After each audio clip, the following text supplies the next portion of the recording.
नहीं जाएंगे। उससे पहले दिग्विजय सिंह कह रहे थे सोनिया जी बहुत पॉजिटिव हैं अयोध्या को लेके, बिल्कुल जाएंगे, क्यों नहीं जाएंगे, कोई बीजेपी का कार्यक्रम है। फिर अचानक से आपसे कई गुना ज्यादा समझदारी की चिट्ठी, छोटी सी चिट्ठी, उतनी लंबी भाषा नहीं लिखी अखिलेश यादव, छोटी सी चिट्ठी लिखी लेकिन समझदारी की लिखी, जिसमें न्यूनतम नुकसान हो, विनम्रता भी झलके, आभार धन्यवाद, दर्शनार्थी बन के आएंगे, प्रभु के दर्शन करेंगे, बात खत्म हो गई। न दंभ न टकराव। तब छोटी छोटी गलतियों की बड़ी कीमत चुकानी पड़ती है संवेदनशील मसलों पर, यह ध्यान रखिए। लम्हों ने खता की है, सदियों ने सजा पाई। मेरी बात आज कड़वी लगेगी, चुनाव के परिणाम के दिन हम लोग बैठेंगे, यहां नहीं बैठेंगे, टेलीफोन पर बात करेंगे तो आप ही लोग कहोगे भाई ठीक बात कह रहे थे आप, यहां भले ना बोल पाओ। मैं फिर कहता हूं, अयोध्या देश का सबसे संवेदनशील बिंदु है। सावधानी हटी, दुर्घटना घट जाएगी, जान लीजिए, लिख लीजिए मेरी बात। मैं आज से अयोध्या नहीं कवर कर रहा भाई साहब, 88, 89 से अयोध्या कवर कर रहा है एक पत्रकार के नाते। मैं उसके ताप को जानता हूं अयोध्या के। और मैंने कह दिया था कि भाजपा की ओर से क्या स्थितियां हैं, और आपने अजय राय जी को उतारा है, तो हिलाल भाई को बुरा लग गया, बोल भाई अजय राय जी कमजोर है क्या? अरे भाई मैं उनको भाजपा से भी बड़ा बता दे रहा हूं, काय को कमजोर बताऊंगा? रिजल्ट तो आएगा ना बाबू, पता लग जाएगा। अच्छा, फिर आपको चलो अखिलेश यादव वाली लाइन नहीं लेनी तो मायावती वाली लाइन लेके देख ले, उतना डेयरिंग हो जाते। कश्मीर से कन्याकुमारी, असम से गुजरात तक मायावती इकलौती नेता है जिन्होंने बाबरी मस्जिद शब्द का इस्तेमाल करने का जोखिम लिया, आज साहस जुटाया। आज छोटी बात नहीं है मित्र, कंठ सूख जाएगा, फेफड़े बाहर आ जाएंगे, टांगे कांपने लगेंगी बाबरी मस्जिद के नाम लेने में। मायावती ने लिया, आप ना इधर वाले में दिख रहे ना उधर वाले में दिख रहे, और कह दो तो बुरा मान जाते हैं, कहते हमको खुद सब पूरी समझ है, हम इतनी पुरानी पार्टी है, 125 साल। ठीक है भाई साहब। दूसरी एक चीज, अगर मान लीजिए मायावती जी ने फैसला क्यों लिया, इसको शब्दों में आप ना भी बांधे तो जनता भी समझ रही कि फैसला क्यों है और इस फैसले का असर क्या होगा, यह भी जनता को पता है, कोई माने या ना माने। हम तो डूबे हैं सनम, तुमको तो ले डूबेंगे, यह लिख लीजिए। परिणाम के दिन बात करेंगे। तो जो पार्टी आत्म बलिदान करने को तैयार हो जाए आपको घुटनों के बल लाने के लिए, तो फिर उससे क्या कर लेंगे आप? और यह थ्योरी बिल्कुल प्रैक्टिकल नहीं है कि मायावती जी के पास अब कुछ बचा नहीं।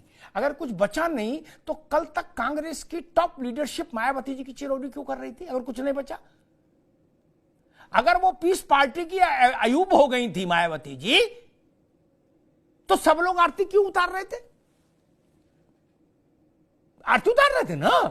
आज बता रहे हो कि मायावती जी कुछ नहीं बचा उनके पास। ये तर्क ठीक नहीं मित्र। अमिताभ तिवारी बेहतर समझेंगे, 13% वोट बहुत होता है जिताने के लिए, नहीं हराने के लिए। और उसमें मुसलमान जुड़ जाए तो जय श्री राम हो गया काम। गुड्डू जमाली फॉर्मूला कोई रॉकेट साइंस थोड़ी ना है, बहुत सरल है। अमरोहा में एक प्रतिष्ठित धनाढ्य मुस्लिम लड़ाना है आपको, संभल में वही लड़ाना है, कैराना में वैसे ही करना है, मुरादाबाद में वैसे ही करना है। क्या इंडिया गठबंधन उत्तर प्रदेश में 2 लाख 3 लाख से सीटें जीत रहा है? नहीं ना। अगर आप 3 लाख 4 लाख से सीटें जीत रहे होते, उतनी बंपर स्थिति में होती, तो मैं मानता कि Guddu Jamali type of politics कुछ नहीं कर पाएगी आपका। लेकिन जब आप खुद ही 25,000 की बढ़त लोगे कहीं, तो वहां तो कोई भी गुड्डू जमाली लटका देगा। इसलिए मायावती का यह फैसला अलायंस के लिए खतरे की घंटी है, और इसी को रोकने के लिए कांग्रेस मायावती को चाह रही थी कि वो आ जाए। लेकिन हाँ, ये बात भी ठीक है जो अमिताभ तिवारी जी ने कही थी, मायावती को कांग्रेस जिस तरह से उत्तर प्रदेश के एक पार्टनर के तौर पर लेना चाह रही थी, वो संभव नहीं था मायावती के साथ। उनको बड़ी चेयर चाहिए, वो उसकी ऐसे किसी अलायंस में नहीं रहेंगी कभी जिसमें उनसे ऊपर किसी की चेयर हो, और राष्ट्रीय फलक पर चाहिए थी। मायावती कैसे मान सकती हैं कि खड़गे अध्यक्ष हो अलायंस के और मायावती उसके अंडर में काम करे? संभव नहीं। वही हुआ। आपने खबरें चलवा दी कि खड़गे जी अध्यक्ष बना दिए गए सबके, सारी पार्टियों का जो गठबंधन है उसके नेता हो गए आदरणीय खड़गे जी, और यही प्रधानमंत्री के चेहरा होंगे ममता जी के मुताबिक। अब फिर आप मायावती से उम्मीद करें कि मायावती जी आ जाइए अलायंस में? ना जी ना, खड़गे जी से बड़ा ऑरा है मायावती का। मायावती जी से एक बात कहो, याद दिला दूं, हिलाल भाई को भी अच्छी लगेगी, बाकी मेहमानों को भी।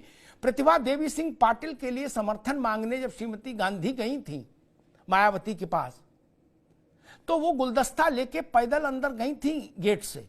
मायावती गेट पर नहीं आई थी, क्या वो कमरे में ही थी। खड़गे जी को तो ये लिबर्टी नहीं मिल सकती ना। ये अंतर है खड़गे जी और मायावती में। हिलाल भाई, आप उस चीज को नहीं समझ पाए, बात बिगड़ गई। अविनाश पांडे के कहीं सुनने से कुछ थोड़ी न हो रहा है। मायावती जिस भी अलायंस में रहती हैं किसी दूसरे से बात नहीं करती। समाजवादी पार्टी के मित्र मेरी बात की गवाही देंगे, मन में मायावती केवल अखिलेश यादव से बात करती थी और किसी से नहीं। भाजपा के साथ जब भी उनका अलायंस हुआ, हिलाल भाई, वाजपेयी और आडवाणी तीसरे से भी बात नहीं करती थी। क्या अध्यक्ष कोई रहे, महामंत्री कोई रहे, इससे कोई फर्क नहीं, ओनली वाजपेयी एंड आडवाणी। और कांग्रेस में आप भी सोच रहे थे कि अजय राय से बात करेंगी। अजय राय जी कहेंगे भी बुलाते हैं आपको, वेट करो। है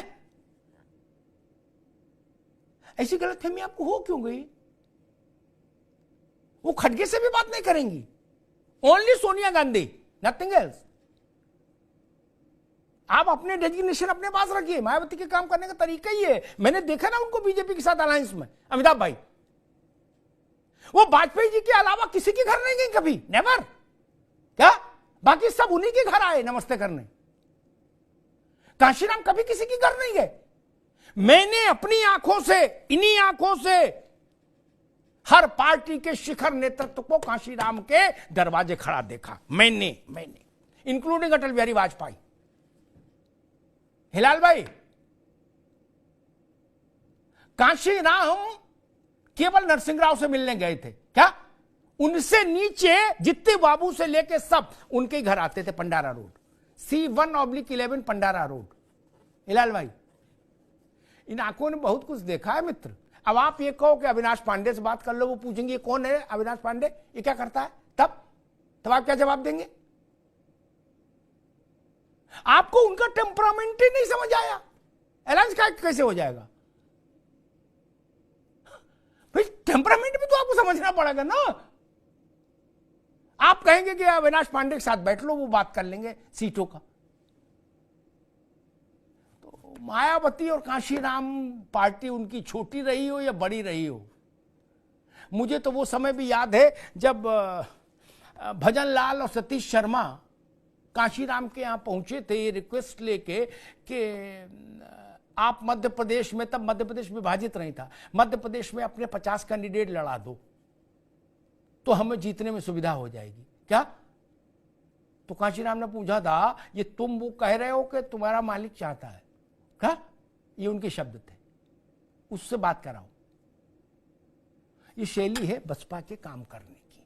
क्या कांग्रेस शायद इस उसमें रही होगी कि नहीं, हमारे यहां जो प्रभारी वाला सिस्टम है वही चलेगा कि प्रदेश अध्यक्ष अजय राय जी और प्रभारी आदरणीय अविनाश पांडे जी से मायावती जी टाइम मांगेंगी। नहीं, दरवाजा नहीं खुलेगा इनके लिए तो भैया। और नहीं हो तो सपा वालों से पूछ लो, आपके बगल में बैठे हैं, वहां दरवाजा नहीं खुलता मित्र।